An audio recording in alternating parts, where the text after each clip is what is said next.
Halo semuanya, perkenalkan nama saya Anita Mariantisari dari Prodi Akuntansi dengan NIM 210210004. Di sini saya akan menjelaskan materi bahasa Indonesia yang telah saya pelajari selama di perkuliahan. Mari kita simak materinya apa saja. Yang pertama yaitu sejarah perkembangan bahasa Indonesia. Ternyata bahasa Indonesia pun memiliki masa proses perkembangannya dari awal hingga sekarang. Dalam masa proses perkembangannya tidak dalam waktu yang singkat, melainkan dalam tahap waktu yang berabad-abad lamanya. Hal demikian tentu saja membuatnya tidak mudah memperoleh informasi tentang masa lalu bahasa. Terlebih lagi informasi yang menyangkut masa awal perkembangannya. Hal itu disebabkan tidak semua abad pada rentan waktu tersebut memiliki data tertulis yang dapat dijadikan bahan untuk mengetahui awal perkembangan bahasa Indonesia. Dimulai pada abad ke-7 yang menggunakan bahasa Melayu kuno berganti menjadi Arab Melayu pada abad ke-14, kemudian muncul bahasa Melayu Johor pada abad ke-17, kemudian pada abad ke-19 bahasa Melayu yang digunakan saat itu adalah bahasa Melayu Tinggi yang menjadi dasar bahasa Indonesia pada Kongres 1 Pemuda Indonesia pada tanggal 2 Mei 1926. Dan pada peristiwa Sumpah Pemuda pada tanggal 28 Oktober 1925 dikukuhkannya sebagai bahasa Indonesia. Kedudukan bahasa Indonesia melalui Sumpah Pemuda pada tanggal 28 Oktober 1928 diikrarkan bahwa bahasa Indonesia telah menjadi bahasa nasional. Kejelasan ikrar tersebut terdapat pada urutan ketiga dalam isinya, yang digunakan dalam kalimat "Kami, putra dan putri Indonesia, menjunjung bahasa persatuan bahasa Indonesia". Pernyataan ini berarti bahwa sebagai bahasa nasional, bahasa Indonesia memiliki kedudukan tertinggi di antara semua bahasa yang terdapat atau yang digunakan di wilayah kekuasaan Republik Indonesia. Kedudukan bahasa Indonesia juga terdapat dalam Undang-Undang Dasar 1945 pada salah satu pasal, yaitu pasal 36 dalam bab 50. Secara khusus dinyatakan bahwa bahasa negara ialah bahasa Indonesia. Fungsi bahasa Indonesia dibedakan menurut kedudukannya, yaitu sebagai bahasa nasional dan bahasa negara. Sebagai bahasa nasional, bahasa Indonesia memiliki fungsi sebagai berikut. 1. Lambang kebanggaan nasional. 2. Lambang identitas nasional. 3. Alat pemersatu berbagai-bagai masyarakat yang berbeda-beda latar belakang, sosial, budaya, dan bahasanya. Dan yang terakhir yaitu alat penghubung antar budaya dan antar daerah. Sebagai bahasa negara, bahasa Indonesia memiliki fungsi sebagai berikut. 1. Bahasa resmi kenegaraan. 2. Bahasa pengantar resmi di lembaga-lembaga pendidikan.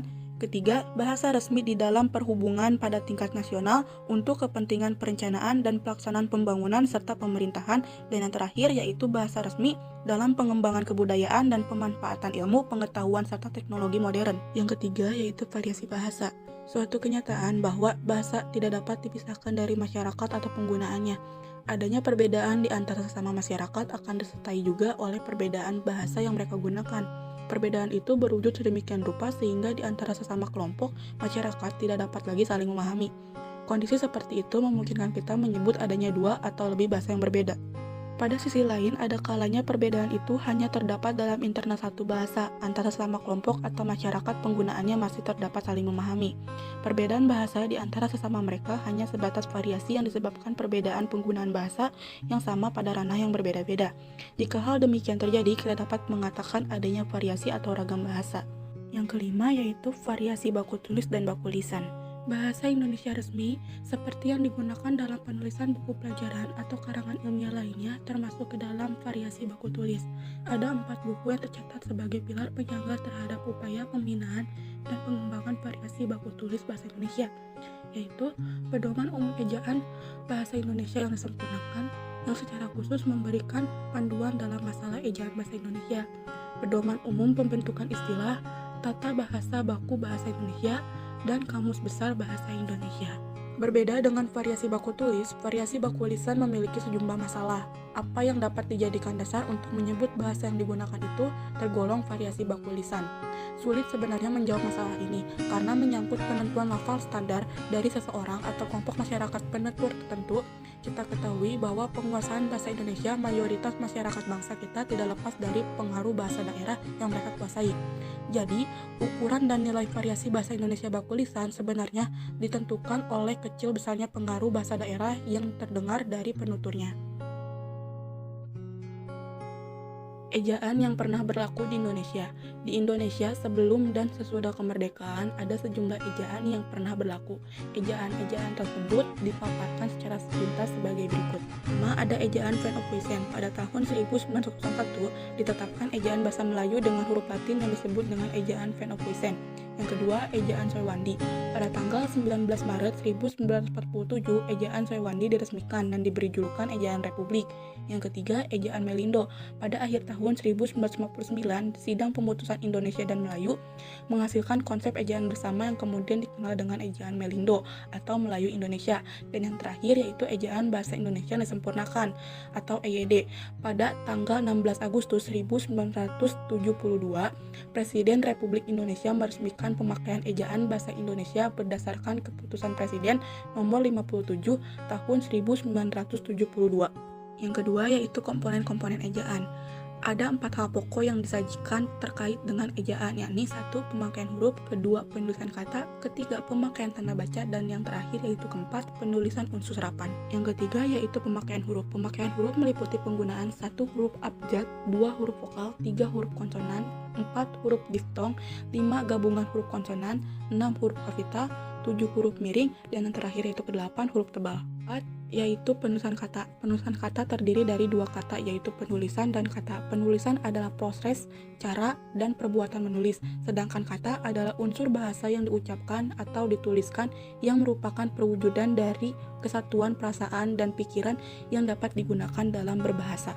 Yang kelima yaitu pemakaian tanda baca. Tanda baca adalah simbol yang tidak ada hubungannya sama surat, kata, atau frasa dalam suatu bahasa. Tanda baca itu sendiri berperan menunjukkan sebuah struktur tulisan, intonasi, dan jeda pada saat pembacaan. Yang pertama, menurut kata. Secara umum, menurut sudut pandang morfologi, kata dapat dirumuskan sebagai bentuk lingual yang memiliki urutan fenom yang tetap. Urutan tetap di sini dimaknai tidak berubah. Artinya, fenom-fenom yang menjadi unsur pembentuk kata itu tidak dapat diubah urutannya. Yang kedua, yaitu pengertian istilah. Istilah dapat diartikan sebagai kata atau gabungan kata yang memiliki makna khusus dan penggunaannya terbatas pada ranah kegiatan atau bidang keilmuan tertentu. Dari segi makna, istilah itu sifatnya monosemantis. Yang ketiga yaitu pengertian diksi. Diksi adalah pilihan kata yang dapat menentukan sebuah kalimat menjadi yang baik dan benar dalam menyampaikan maksud dan tujuan tertentu. Yang keempat yaitu relasi makna. Yang dimaksud dengan relasi makna dalam hubungan ini adalah sifat pertalian makna yang terdapat pada sejumlah kata. Relasi makna adalah hubungan antara makna yang satu dengan makna yang lainnya. Pada dasarnya prinsip relasi makna ada 4 jenis. 1. Prinsip kontiguitas, yaitu prinsip yang menjelaskan bahwa beberapa kata dapat memiliki makna sama atau mirip. Prinsip ini dapat menimbulkan adanya relasi makna yang disebut sinonim. Yang kedua, prinsip komplementasi, yaitu prinsip yang menjelaskan bahwa makna kata yang satu berlawanan dengan makna kata lainnya. Prinsip ini dapat menimbulkan adanya relasi makna yang disebut antonim. Yang ketiga, prinsip overlapping, yaitu prinsip yang menjelaskan bahwa satu kata memiliki makna yang berbeda atau kata-kata yang sama bunyinya tetapi mengandung makna yang berbeda. Prinsip ini dapat menimbulkan adanya relasi makna yang disebut homonim dan polisemi.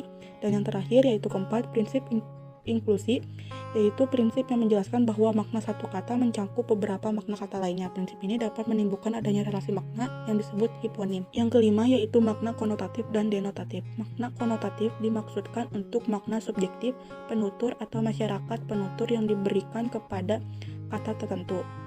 Makna denotatif adalah makna dasar atau makna umum. Makna terakhir ini secara kronologis terlebih dahulu diperoleh oleh sebuah kata daripada makna-makna lain yang menyusul kemudian. Yang pertama yaitu pengertian kalimat. Kalimat lazim didefinisikan sebagai satuan bahasa yang disusun oleh kata-kata yang memiliki makna yang lengkap.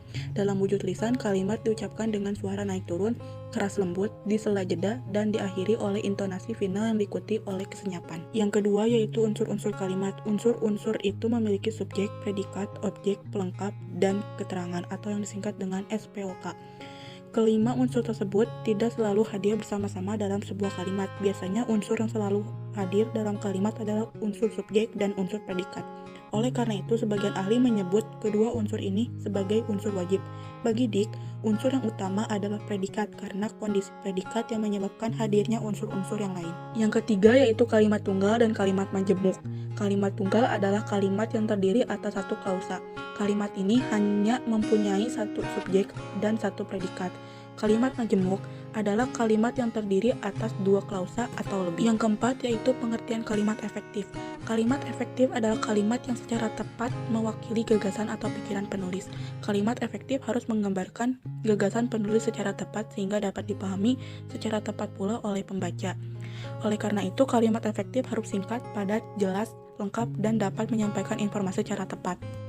Menurut Spinoza, mengungkapkan bahwa yang dimaksud dengan efektif adalah ukuran kalimat yang memiliki kemampuan menimbulkan gagasan atau pikiran pada pembaca atau pendengar. Yang kelima yaitu syarat kalimat efektif. Syarat kalimat efektif meliputi 1. Kalimat efektif harus gramatikal. 2. Kalimat efektif harus lugas. 3. Kalimat efektif harus memperhatikan aspek penekanan atau pemfokusan. Dan yang terakhir yaitu keempat, kalimat efektif harus sejajar. Sekian dari materi yang saya jelaskan. Mohon maaf bila ada kata-kata yang salah, dan kepada kalian, terima kasih telah menonton video ini. Semoga bermanfaat dan sampai jumpa semuanya.